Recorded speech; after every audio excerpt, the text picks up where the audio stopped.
À titre d'information, ce type d'équipement permet entre 8 et 24 % d'économie sur la facture énergétique ou sur la consommation énergétique.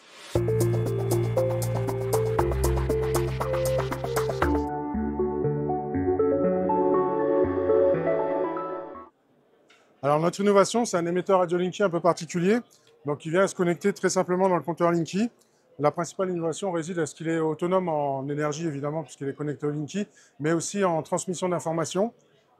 Donc il émet directement en NB-IoT et LTE-M, ce qui en fait un équipement autonome.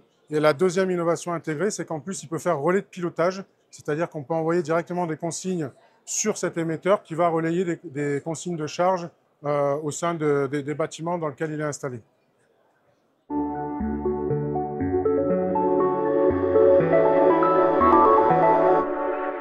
Alors pour nos équipes, ça fait quelques années qu'on travaille d'abord sur le concept d'autoconsommation collective et aussi sur le pilotage en temps réel.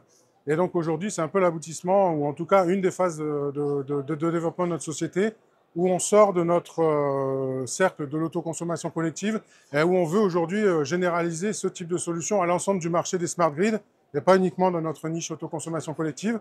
C'est aussi la démonstration de l'évolution des usages en termes de réseau énergétique intelligent. Et je dois particulièrement aussi parler des échanges qu'on a avec Enedis, puisque comme on utilise le compteur Linky, il y a aussi une très forte collaboration avec les services d'Enedis.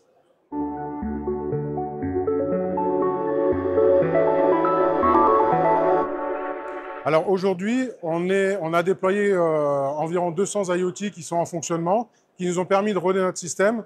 Aujourd'hui, on voit beaucoup plus grand, puisque il y a exactement 36 millions de compteurs Linky qui sont installés. Donc c'est 36 millions d'opportunités supplémentaires de gérer intelligemment l'énergie.